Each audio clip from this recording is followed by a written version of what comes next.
एक कॉलेज विद्यार्थी की दुनिया दुखों और खुशियों से भरी होती है। जब मैं पढ़ाई कर रहा था, हर दिन नई चुनौतियों का सामना करना पड़ता था।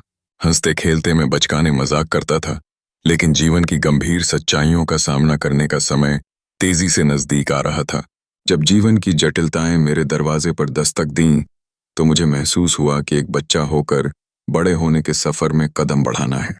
मेरे पिता हमेशा कहते थे कि एक आदमी वही होता है जो जिम्मेदारियों को उठाता है और परिस्थितियों का सामना करता है। उनके उदाहरणों में व्यावहारिकता की भरी होती थी, जहां प्यार की जगह तर्क और समझदारी थी। अक्सर मैं खुद को उनके मापदंड ओन पर कसता था। उन शब्दों के तले मैंने खुद को पूरी तरह से अपरिपक्व पाया, जो हर पल गौरी के बारे में ही सोचता था।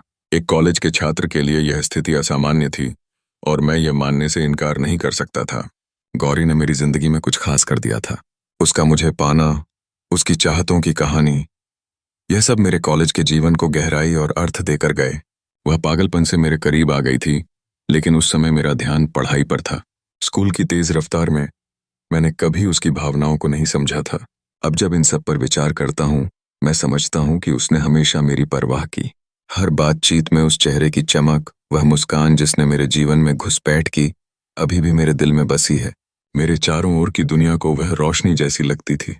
फिर भी एक दिन ऐसा आया जब सब कुछ बदल गया। वह अचानक गायब हो गई। मैंने सोचने लगा कि अगर उसने जानबूझकर ऐसा किया तो ठीक, लेकिन अगर सच में वो गायब हो गई तो फिर क्या होगा? मैंने अपने दिमाग में हलचल मचाई। उसके मोबाइल का कोई पता नहीं था।